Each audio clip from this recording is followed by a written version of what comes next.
NFL Network presents America's Game, a countdown of the 20 greatest Super Bowl champions. And now, number 11.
One of the more entertaining divisions in professional football the last several seasons has been the NFC East. The Cowboys, the Redskins, and the Cardinals have waged their own version of a holy war, with the Giants and the Eagles always bringing up the rear.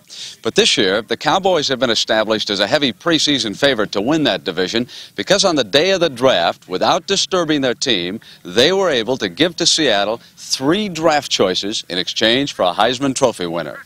We have never had the real big back, the breakaway back, the back that can make the big play. We've just been lacking that one added dimension. And I think that is the dimension that will be added to the Cowboys by Tony Dorsett. Failure in the running game cost Tom Landry's Cowboys in a Super Bowl X loss to the Steelers.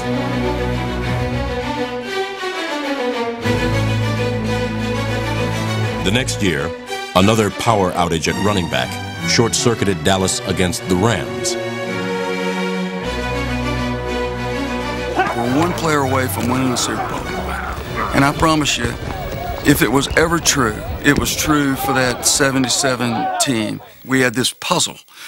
And the puzzle doesn't work unless, every piece plays a role in the puzzle, and we were missing one piece.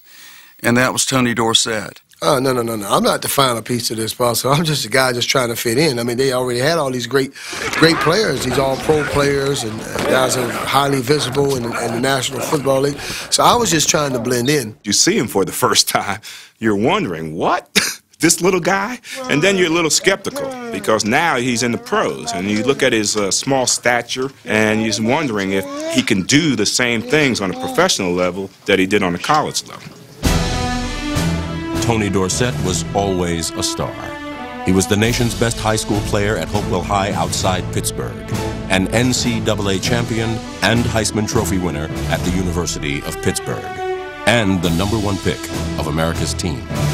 Coming in as a Heisman Trophy winner with a lot of hoopla, I knew there was going to be some people trying to test me. There was going to be a lot of eyes upon me, and I might get challenged. I know he had a certain arrogance about him. He had an air about him that he did have a sense of entitlement, and he too looked at the Cowboy team and knew that he was probably the best talent at the running back spot. So he wanted the job.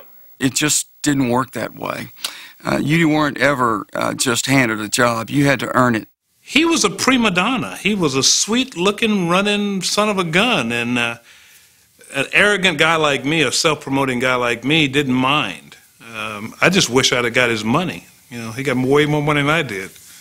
We had to bring him down a notch, and Coach Landry was very good at doing that. Dorsett was beaten up in summer camp and beaten down by head coach Tom Landry.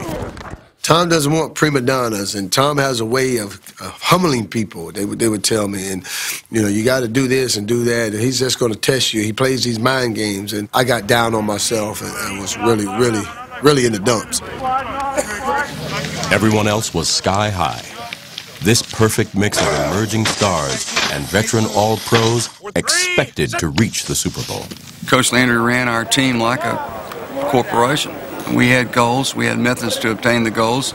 We had critical points to obtain the methods that attained the goals. And then we had the individual exact details to perform the critical points, to perform the methods, to perform the goal. And the goal was to win the Super Bowl.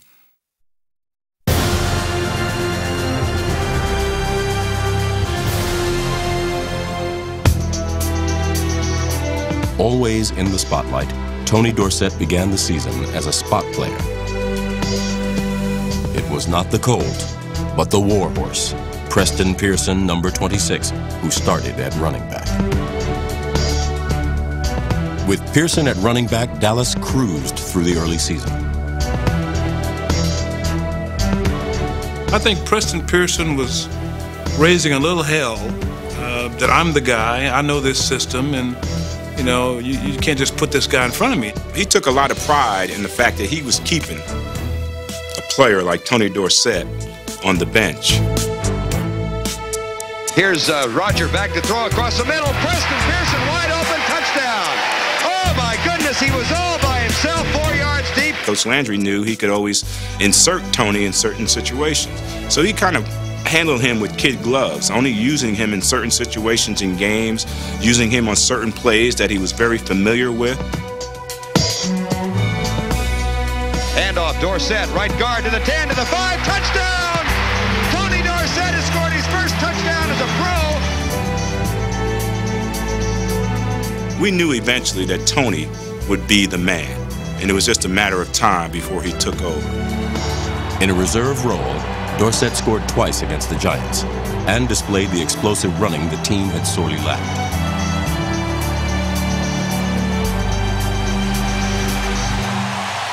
I didn't like the way the media was handling the whole scenario from the standpoint of when I come into a game, they're expecting these miraculous things to happen. As a running back, that's not the way it goes. It wasn't a situation where he had to come in and be the savior. You know, we had a good football team. In the fourth week, Dorsett was still not starting, but he revolutionized traditional cowboy running philosophy. My whole thing was, look, I am a runner. I run to daylight. I run to what I see. And it always not going to be like you draw up X's and O's. We were running practice, and I'm rolling this thing, and our defense, you know, playing the mock defense of the Cardinals, they were moving, and so they went, and I seen it broke all the way back across, back behind the center. It will never in 100 years ever break like that. Stay on side. I got to run to what I see. I roll slant 24, and it broke back just like he said it would never break in 100 years. And I go 77 yards for a touchdown. To the 50, the 40, he's to the 30, the 20, the 10, the 5, Tony Dorsett, touchdown! Cowboy runners were expected to slam into the proper hole, but it was Dorsett's ability to improvise, to transform losses into touchdowns that made the little man unique.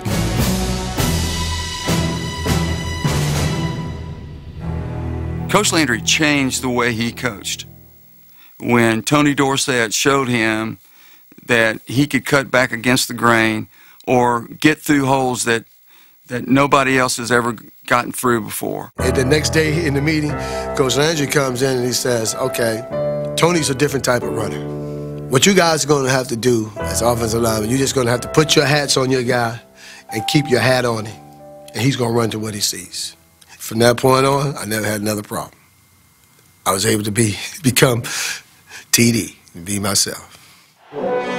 Tom Landry allowed Randy White to be himself when he moved number 54 to defensive tackle. For 2 seasons, White was imprisoned at linebacker while Dr. Frankenstein tried to build him into a monster like Dick Butkus. Like the legendary linebacker, he was ferocious but not quite skilled enough to play the position. Randy is a down lineman. You know, he's not a guy that's comfortable playing standing up. He likes to get down in a 4-point stance and get after people. What Dorsett added on offense, White added on defense, where he was the destructive inside force on the doomsday defense. On game day, this meek, humble person turned into a monster. I mean, he was ferocious on game day. And he scared me. I've never been afraid of anything. And Randy White scared me. White scared everyone but Thomas Henderson, a player who challenged both coaches and teammates. Thomas Hollywood Henderson was a provoker. You know, he was an instigator. He was always trying to get under somebody's skin. And he just picked the wrong guy, you know, Randy White. Why would you want to mess with Randy White? You know, he wasn't called the Manster for nothing, half man, half monster. Randy White, one of the strongest men in the National Football League. Thomas Henderson, cocaine addict. That wasn't fair. That wasn't a fair fight. Randy proceeded to just to lift him up, and I think he lifted him with one arm and slammed him into the locker, and it was over pretty quickly. He picked me up, he stuffed me in my locker, then he had me pinned to the floor. And I said to him, while he had me pinned to the floor, if you let me up, I'm going to kick your ass. It was just crazy. Randy did do a number on Thomas. He was very good to him. He could have hurt him a little more if he wanted to. So he didn't pound me, he didn't hit me, he didn't whip my ass like he probably could have, because he knew I'd probably kill him. I mean, you know, I'd go home and get something and come back and put on his big ass. I actually think after that incident, Randy and Hollywood became closer. They had a better understanding of each other. I know Hollywood had a better understanding of Randy White. Randy White and the ferocious front four were the bedrock of the Doomsday Defense, the best defensive unit in the NFL. Because this defense read offenses instead of attacking them, they were labeled as soft. We would hear a lot of teams talking about us being a finesse team and not a physical football team. We would laugh at that and say, let's wait till Sunday and see what they say once they walk off the field. And I don't know how anybody could ever say our Doomsday Defense wasn't physical.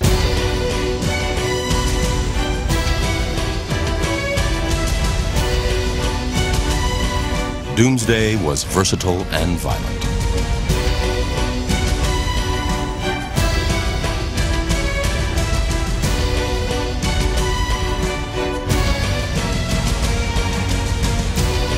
Number 79, Harvey Martin, recorded the most sacks in the NFL and was named Defensive Player of the Year. This is beautiful Harvey Martin, coming to you on a pretty windy day here in a brisk, cold Dallas, Texas. And I guess you wonder why I call it the Beautiful Harvey Martin Show today. We couldn't figure out why it was called Beautiful Harvey Martin, because Harvey wasn't the greatest looking guy in the world. It was the Cowboys' 5-0 record that was truly beautiful.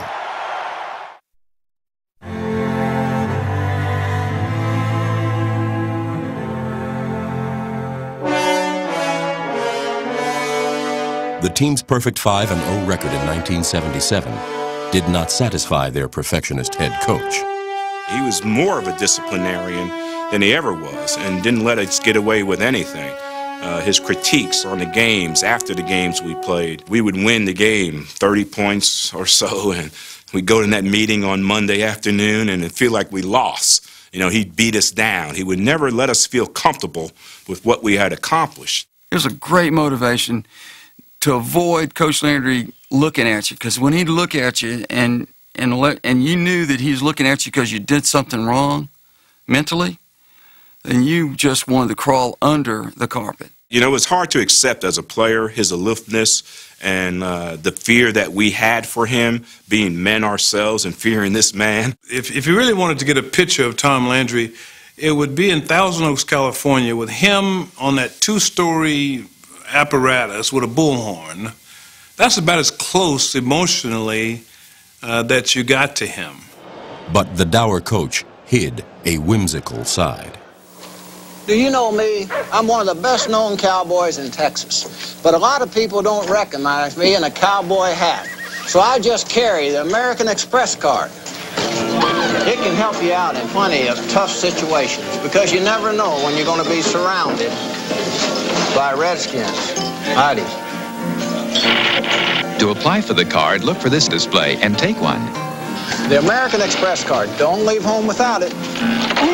If he liked anybody, he probably liked me. But you know what? I had no earthly idea of knowing that. he never showed ever that he cared about any of us as an individual. Landry loved him. Now, you know, if you're going to look around the football team and wonder who does he like anybody? He loved Charlie Waters. Coach Landry and I had a different rapport than Coach Landry and other players. And the reason for that is I played quarterback in college, and then when I came to the pros, I played defensive back. And Coach Landry played quarterback in college, and when he came to the pros, he played defensive back. Coach Landry also played corner in the pros when he really wasn't a very good corner. He was really, really good safety, real smart. And then that's just what I had to do also. Charlie Waters' journey from also-ran to all-pro was a painful odyssey. Coach Landry came to me and asked me to play corner. And I wasn't a very good corner. I didn't have the speed to play corner. So he made a sacrifice to play the cornerback position, even though he knew he was really a safety. He took a lot of beatings there, got humbled in a lot of ways. I remember Charlie Taylor continually beating him. Sometimes it didn't matter how smart you were or how much technique you used. I just couldn't play out there because I didn't have the raw speed to play the cornerback spot, and I was abused.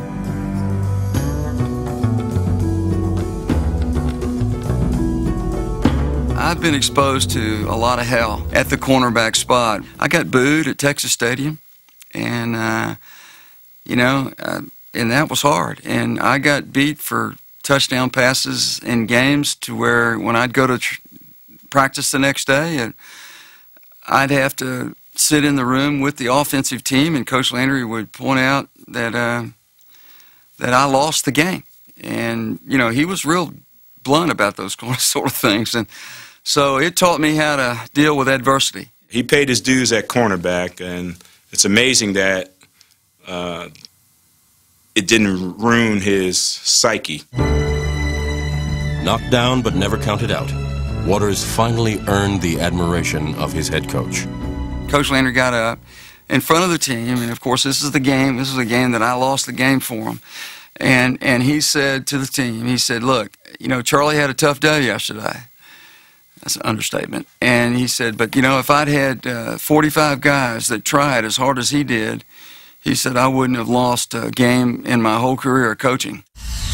With the switch to safety in 1976, Waters became the brain behind the brawn of Doomsday. Rarely out of position, this coach on the field turned himself into an all-pro.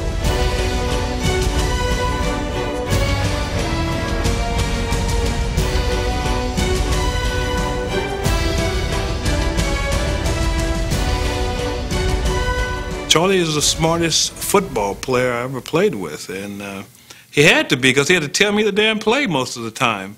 There's no one player I have more respect for, what he sacrificed for this game in the NFL to play as long as he played it, than Charlie Waters. Because we were the Dallas Cowboys, because we were America's team, we were in everybody's living room, and people hated us. We want Dallas! Dallas! We hate you! Dallas! Everybody that played us, every game was like a playoff game. The hated Cowboys won their first 8 games, often as the result of its special teams. Waters can pick it up and run. He's got it at the 15, the 10. He cuts for the goal line. Touchdown, Cowboys! Bob Hammond waits for it at the 22, has it. Here comes the rush. He fumbles the ball. Giants pick it up and head right. Now there's another fumble. Jay Seldy has it. Goes in toward the end zone. Touchdown, Cowboys! The Cowboys had a strong supporting cast, but the lead actor remained quarterback Roger Staubach, who generaled this imaginative offense with precision.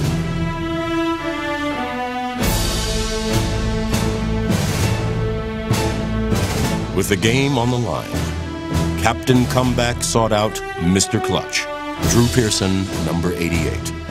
Pearson, an undrafted free agent quarterback, became the Cowboys' all-time leading receiver. Roger going deep for Drew down the sideline. Caught at the 25, to the 10, to the 5. Touchdown, Dallas Cowboys.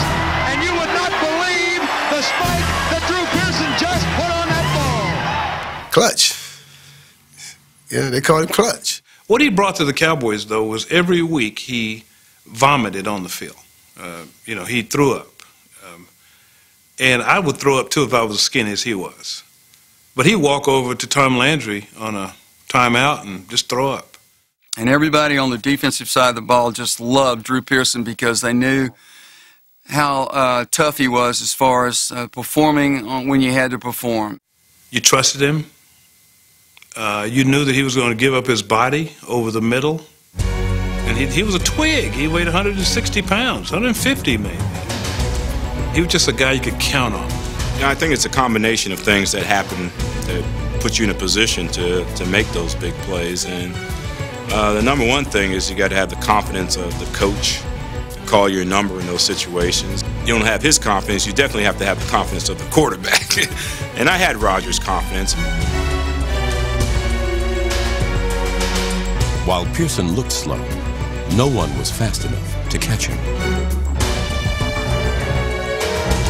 With an 8-0 record, the Cowboys were primed for a rush to the playoffs, a goal the team leaders never lost sight of. He was a leader for us, both on and off the field. He not only did it vocally, but he showed by example. I mean, he did it both, and you don't have many guys that do that, but he was our man.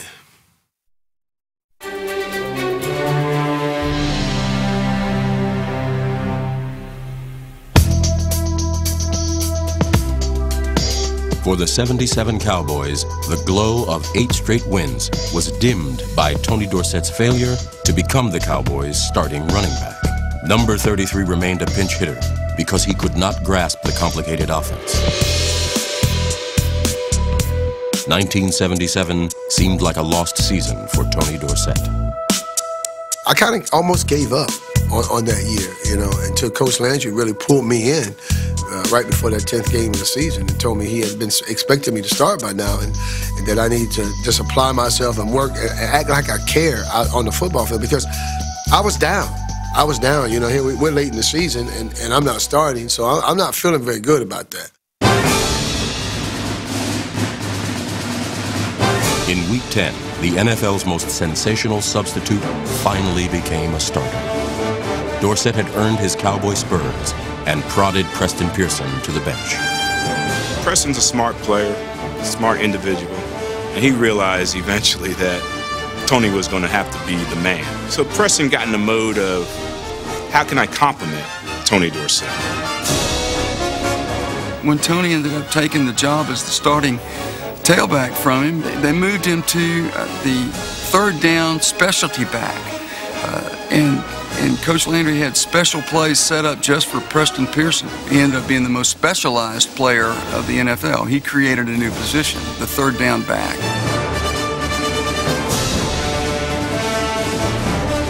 With Pearson now a third down specialist, could the undersized Dorsett withstand the punishment as a starter? At 175 pounds, people saying, well, he's too small. He's going to be too small to take the pounding of the National Football League. All that did was put motivation into this body to make me want to prove people wrong. Yeah, I was small, but I always just a thin piece of leather well put together. Tony was a power back. Not many people know that we ran him in 3rd and 1 an awful lot because he was blessed with a chassis that was powerful to pick up short yardage.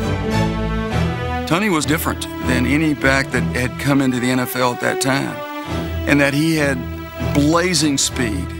He could start from a stop and go full speed after the second step, which is incredible. I mean, he was 0 to 60 miles an hour after the second step.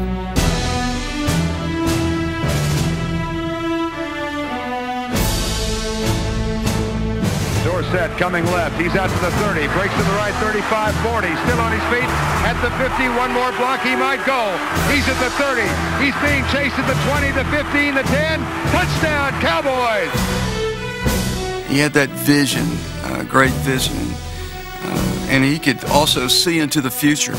On plays that were designed to go to the right, he would bend it all the way back to the other side. He could just see where the hole was going to be.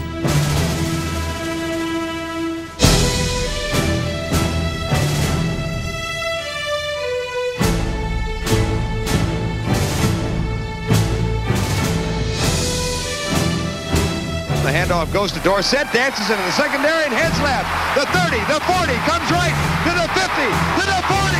He's going to score. Tony Dorsett, 84 yards on the touchdown. Although he started only a handful of games, Dorsett rushed for over 1,000 yards and was named the NFL's Rookie of the Year.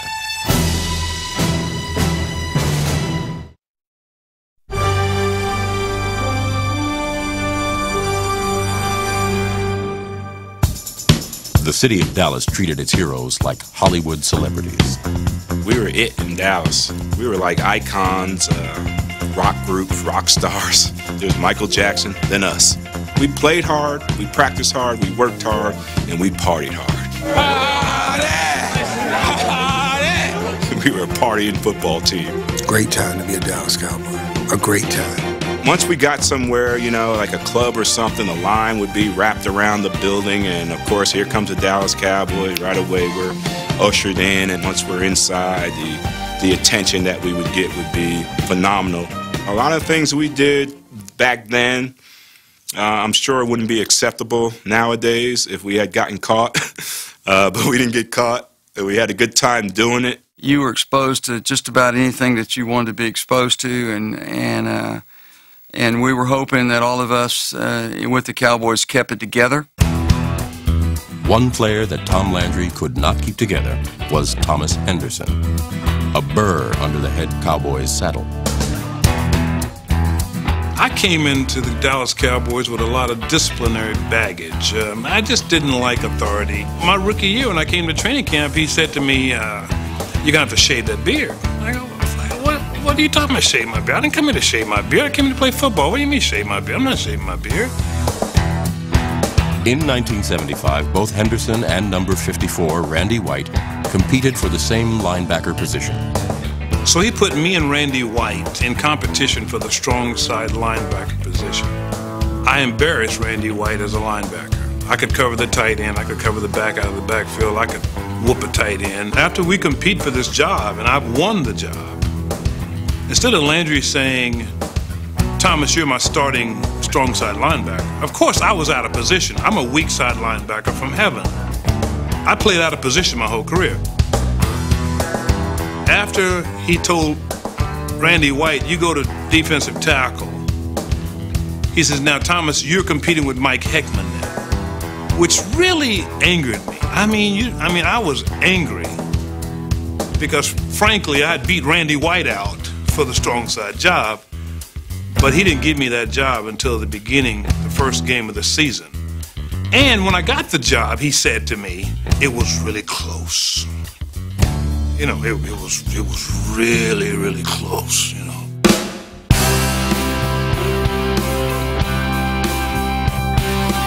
As fast as Henderson ran his mouth, his legs were even faster.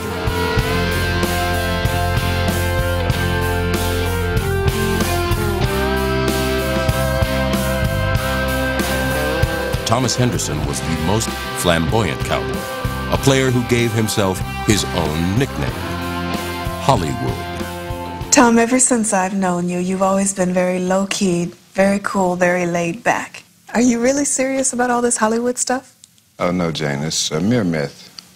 I had on a cowboy hat, a mink coat, and cowboy boots and shorts in a limo at the practice field in Dallas.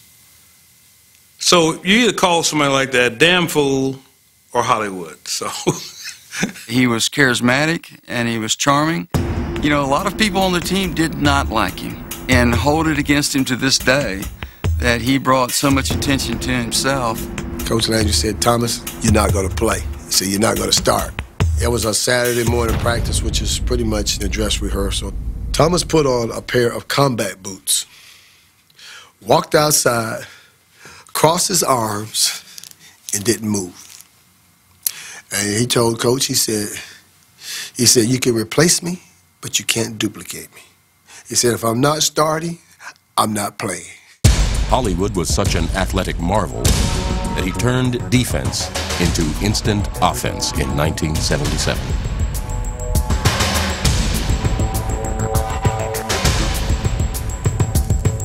No matter how spectacular Hollywood played, Landry never praised him. He congratulated a lot of mediocre people, but never would say Thomas had a great game.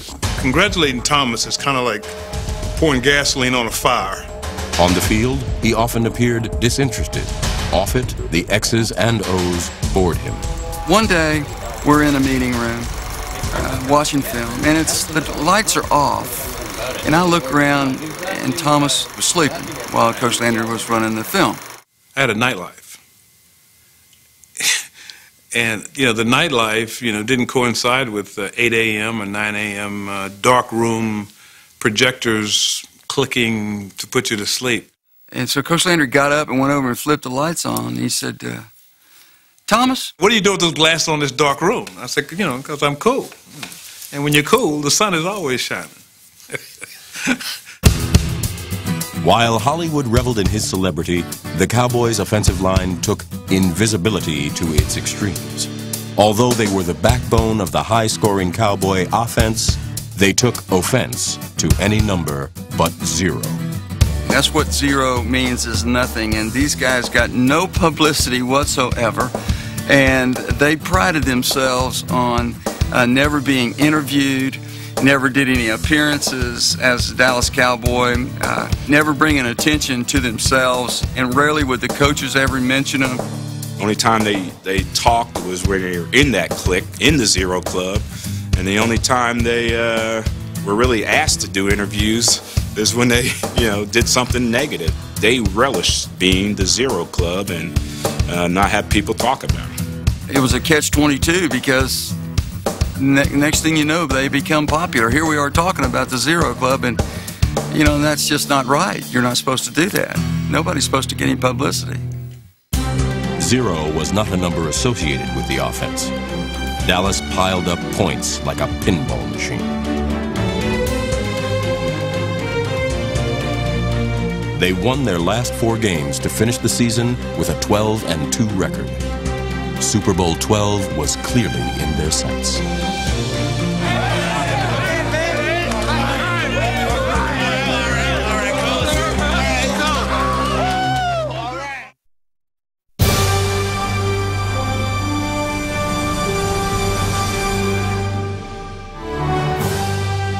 There was little drama during the regular season, and there would be absolutely none in the playoffs.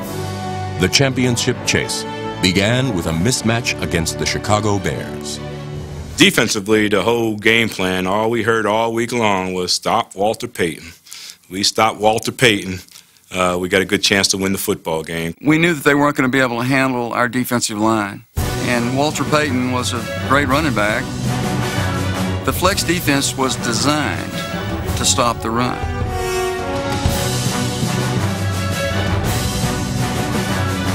The Bears could not run, and they were not going to pass.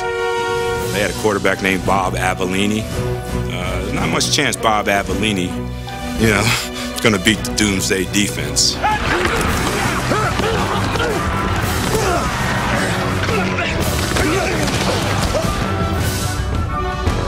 The star of the Cowboys' 37-7 victory was Charlie Waters, who intercepted a divisional playoff record 3 passes.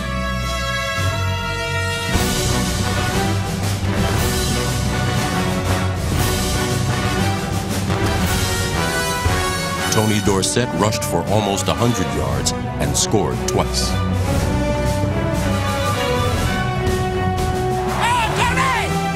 Draw play, Dorsett to the 20, to the 15, to the 10, cuts right.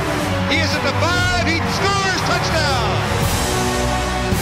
What can you say? This is complete, total, utter domination. The Cowboys had one last baton pass to make on the anchor leg to Super Bowl 12. Good afternoon, everybody, and welcome to Texas Stadium in Irving for today's National Football Conference Championship encounter between the Dallas Cowboys and the Minnesota Vikings. I'm Vern Lundquist, along with Frank Lieber and Brad Sham, and the Cowboys favored to win this game and go on and meet either Oakland or Denver in the Super Bowl championship 2 weeks from today. Roger awaiting the snap, takes it, inside handoff, Dorsett, right side, 10, 5, touchdown! In the NFC Championship, Tony Dorsett scored his 3rd touchdown of the playoffs. But it was the computer mind of Tom Landry that spit out the game-changing play. he devised a strategy that exploited the aggressiveness of cornerback Bobby Bryant, number 20. The whole key to the play was the pump fake that Roger put on Bobby. Because Bobby was what we called back then a cluer. That meant a defensive back, he would look into the backfield and then pick you up as you came off the line of scrimmage. But the best way to beat them was with counter routes, because the cluer would jump on the initial route. Now you pump that, and then you send somebody deep, you can get somebody behind him. The key was trying to keep Bobby Bryant from reading the play and drifting back deep enough to affect the play.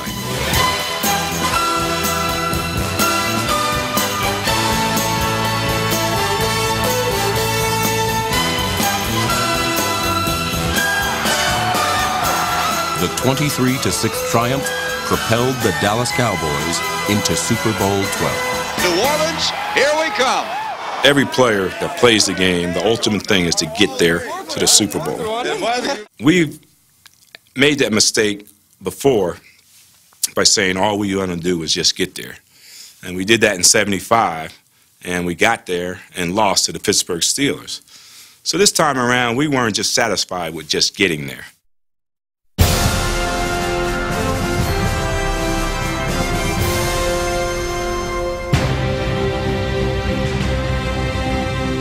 In New Orleans, the Cowboys faced the Cinderella Denver Broncos and its Orange Crush defense. There were many delicious subplots to this Super Bowl 12 matchup, but it was the quarterbacks Roger Staubach and Craig Morton who provided the most ironic twist. Kind of a special treat. I'd like to introduce you fellas. Craig Morton, Roger Staubach. Roger, this is Craig Morton. Hello, Mr. Staubach. I've met Craig before, I believe. Have you met before? I didn't realize that. Go hard, that away, go hard, go hard. Number 14 wanted to be the starting quarterback of the Cowboys. That's good position there. For 5 years, he waged a bitter battle with number 12, Roger Staubach, for the job.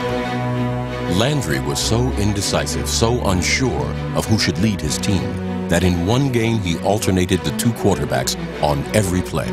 He finally ended the merry-go-round by choosing Staubach. Morton was traded to the Giants in 1974 for a number 1 draft pick. That pick became Randy White. We felt real confident going into the game with Craig over there. We knew their offense. We felt as though we knew how to beat Craig. He wasn't going to win this one. He didn't have a chance.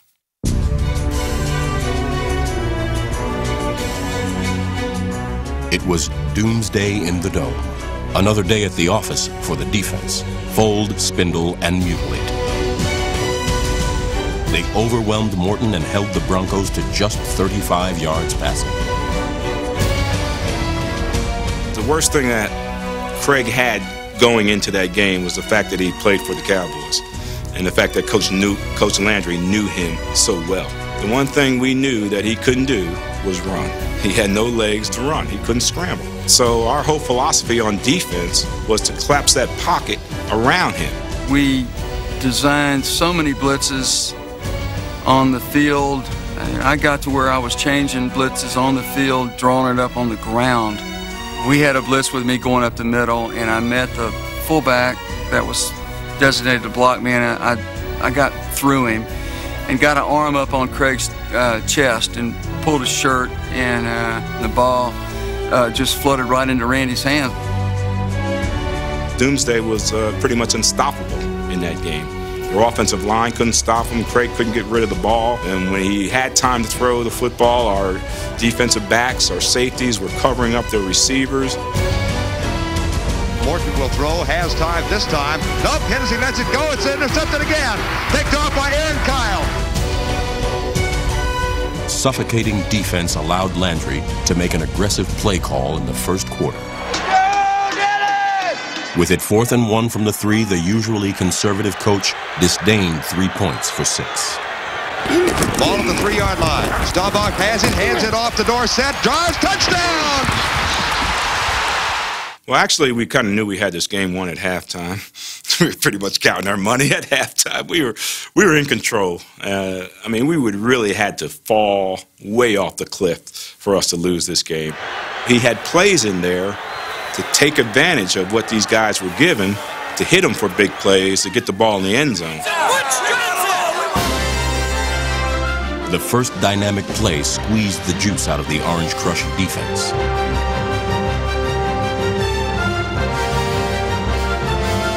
Roger goes deep across the middle, way downfield, and Butch Johnson caught! Touchdown! A sensational diving catch by Butch Johnson, the Cowboys' second-year wide receiver. We didn't just come up with those plays on the sideline. We had worked those plays for 2 weeks in preparation to do those things in that game on that Sunday. You give Coach Landry 2 weeks to prepare, and he could probably end that war in Iraq if you give him 2 weeks to prepare to do it, you know? I don't know why, Vern, but I just have the feeling that Tom Landry might have a gadget that he might want to use in a situation like this. The gadget play would be a Robert Newhouse pass. Fires it deep for Goldie Richards. Caught, touchdown! Bob had little hands, and we were teasing him something horrible. I thought they were just doing it as a joke at the end of practice, because Bob couldn't. I don't think he completed one of the passes he threw in practice. God, please, Bob. You know, don't be a duck. You know, a quacking duck. And he went to the right in practice every time, and the ball was set on the hash, so he had to go to his left. And he turned around and set his feet perfectly and threw an absolute perfect pass.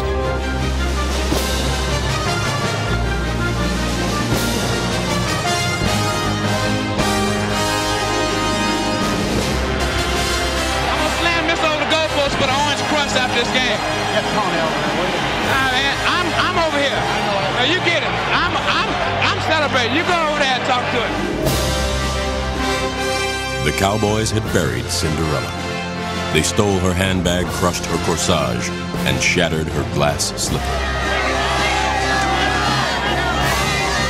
Craig Morton had always wanted to quarterback the Cowboys to a Super Bowl victory. On this day, sadly, he did. From the beginning of 1977 to the finish, the end result was inevitable. A world championship. Victory in Super Bowl 12. And then when the final whistle blows, you know, it was a feeling of elation. We finally did it. You know, we're world champions. We reached our goal. We accomplished everything we wanted to do along the way in doing that. And it was a tremendous feeling of elation. We're the world champion! World champion of the world! We're the champion of the world! It was a funny feeling because I was in that stadium a year previous at the University of Pittsburgh playing for a national championship. I thought that national championship was off the chain. You just multiply that by 10, winning the world championship. It's just unexplainable. It does a whole lot for your team, man, when you get there and you win this damn thing. It's just unbelievable. Winning Super Bowl 12 is my world championship. I was with 45 guys that, for better or worse, I loved every one of them. World champions! Right, let's go! World champions! I can still say that, you know, January of 1978, I was part of the Dallas Cowboy football team that was world champion. It was a feeling of a job well done. I mean, take a deep breath, just saying to yourself, hey, yeah, this is good. It's the way it's supposed to be, and all is right with the world. I'll put this football team, the 1977 football team, up against any football team in the history of the NFL.